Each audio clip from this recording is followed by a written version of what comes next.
राधे राधे। राधा रानी की कृपा आप सब पर बनी रहे। आज की इस वीडियो में हम सोमवार की व्रत कथा को सुनेंगे।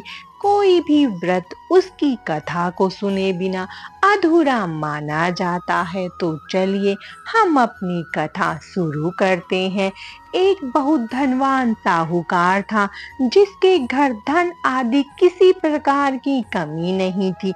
परंतु उसको एक दुख था कि उसको कोई पुत्र नहीं था। वह इसी चिंता में रात दिन रहता था। वह पुत्र की कामना के लिए प्रति सोमवार को शिव जी का व्रत और पूजन किया करता था तथा सायंकाल को शिव मंदिर में जाकर शिव जी के श्री विग्रह के सामने दीपक जलाया करता था।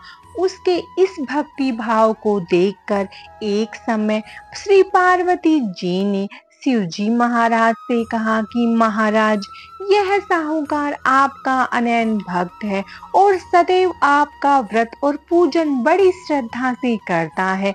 इसकी मनोकामना पूर्ण करनी चाहिए। शिव जी ने कहा, हे पार्वती, यह संसार कर्म क्षेत्र है। जैसे किसान खेत में जैसा बीज बोता है वैसा ही फल काटता है, उसी तरह इस संसार में प्राणी जैसा कर्म करते हैं वैसा फल भोगते हैं। पार्वती जी ने अत्यंत आग्रह से कहा, महाराज, जब यह आपका अनन्य भक्त है और इसको किसी प्रकार का दुख है तो उसको अवश्य दूर करना चाहिए, क्योंकि आप सदैव अपने भक्तों पर दयालु होते हैं और उनके दुखों को दूर करते हैं। यदि आप ऐसा नहीं करोगे तो मनुष्य आपकी सेवा तथा व्रत क्यों करेंगे। पार्वती के ऐसा आग्रह करने पर शिव जी महाराज कहने लगे, हे पार्वती, इसके कोई पुत्र नहीं है। इसी चिंता में यह अति दुखी रहता है। इसके भाग्य में पुत्र न होने पर भी मैं इसको पुत्र की प्राप्ति का वर देता हूँ, परंतु यह पुत्र केवल 12 वर्ष तक जीवित रहेगा। इसके पश्चात वह मृत्यु को प्राप्त हो जाएगा। इससे अधिक मैं और कुछ इसके लिए नहीं कर सकता। यह सब बातें साहूकार सुन रहा था।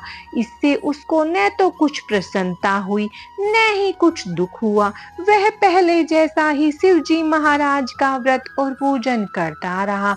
कुछ काल व्यतीत हो जाने पर साहूकार की स्त्री गर्भवती हुई और 10वें महीने में उसके गर्भ से अति सुंदर पुत्र की प्राप्ति हुई। साहूकार के घर में बहुत खुशी मनाई गई, परंतु साहूकार ने उसकी केवल 12 वर्ष की आयु जान कोई अधिक प्रसन्नता प्रकट नहीं की और न ही किसी को भेद ही बतलाया। जब वह बालक 11 वर्ष का हो गया तो उस बालक की माता ने उसके पिता से विवाह आदि के लिए कहा, तो वह साहूकार कहने लगा कि अभी मैं इसका विवाह नहीं करूंगा, अपने पुत्र को काशी जी पढ़ने के लिए भेजूंगा। फिर साहूकार ने अपने साले अर्थात बालक के मामा को बुला उसको बहुत सा धन देकर कहा, तुम इस बालक को काशी जी पढ़ने के लिए ले जाओ और रास्ते में जिस स्थान पर भी जाओ यज्ञ करते और ब्राह्मणों को भोजन कराते जाओ। वह दोनों मामा भांजे यज्ञ कराते और ब्राह्मणों को भोजन कराते जा रहे थे। रास्ते में उनको एक शहर पड़ा। उस शहर में राजा की कन्या का विवाह था और दूसरे राजा का लड़का जो विवाह कराने के लिए बारात लेकर आया था वह एक आंख से काना था। उसके पिता को इस बात की बड़ी चिंता थी कि कहीं वर को देख कन्या के माता पिता विवाह में किसी प्रकार की अड़चन पैदा न कर दे। इस कारण जब उसने अति सुंदर सेठ के लड़के को देखा तो उसने मन में विचार किया कि क्यों न दरवाजे के समय लड़के से वर का काम चलाया जाए। ऐसा विचार करके वर के पिता ने उस लड़के और मामा से बात की तो वे राजी हो गए। फिर उस लड़के को वर के कपड़े पहना तथा घोड़ी पर चढ़ा दरवाजे पर ले गए और सब कार्य प्रसन्नता से पूर्ण हो गया। फिर वर के पिता ने सोचा कि यदि विवाह कार्य भी इसी लड़के से करा लिया जाए तो क्या बुराई है।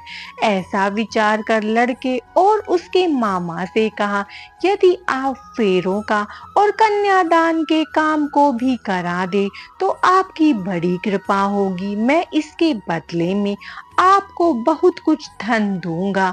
तो उन्होंने स्वीकार कर लिया। विवाह कार्य भी बहुत अच्छी तरह से संपन्न हो गया, परंतु जिस समय लड़का जाने लगा तो उसने राजकुमारी की चुनरी के पल्ले पर लिखा कि तेरा विवाह तो मेरे साथ हुआ है, परंतु जिस राजकुमार के साथ तुमको भेजेंगे वह एक आंख से काना है। मैं काशी जी पढ़ने जा रहा हूँ।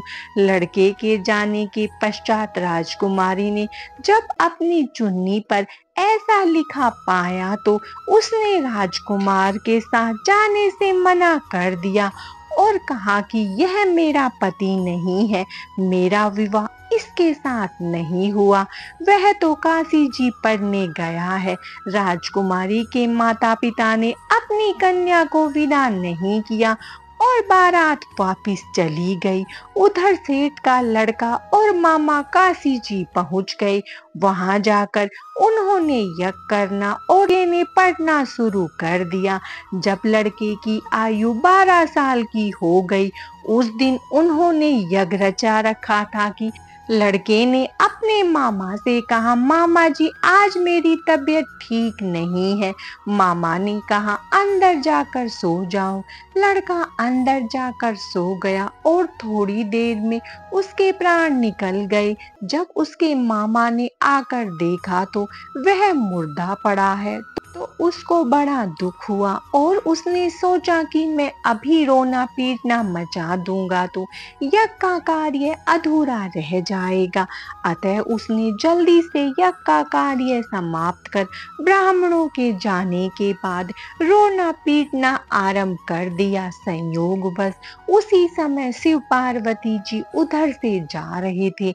जब उन्होंने जोर जोर से रोने की आवाज सुनी तो पार्वती जी कहने लगी, महाराज कोई दुखिया रो रहा है, इसके कष्ट दूर करो। जब शिव पार्वती ने पास जाकर देखा तो वहां एक लड़का मुर्दा पड़ा है। पार्वती जी कहने लगी, महाराज यह तो उसी सेठ का लड़का है जो आपके वरदान से हुआ था। शिव जी कहने लगे, हे पार्वती इसकी आयु इतनी थी सो भोग चुका है। तब पार्वती ने कहा, हे महाराज इस बालक को और आयु दो, नहीं तो इसके माता पिता तड़प तड़प कर मर जाएंगे। पार्वती जी के बार बार आग्रह करने पर शिव जी ने उसको जीवन वरदान दिया और शिव जी महाराज की कृपा से लड़का जीवित हो गया। शिव पार्वती कैलाश चले गए। वह लड़का और मामा उसी प्रकार यज्ञ करते तथा ब्राह्मणों को भोजन कराते अपने घर की ओर चल पड़े। रास्ते में उसी शहर में आए जहां उसका विवाह हुआ था। वहां आकर उन्होंने यज्ञ आरंभ कर दिया तो उस लड़के के ससुर ने उसको पहचान लिया और अपने महल में ले जाकर उसकी बड़ी खातिर की, साथ ही बहुत दास दासियों सहित आदर पूर्वक लड़की और जमाई को विदा किया। जब वे अपने शहर के निकट आए तो मामा ने कहा, मैं पहले जाकर खबर करता हूँ।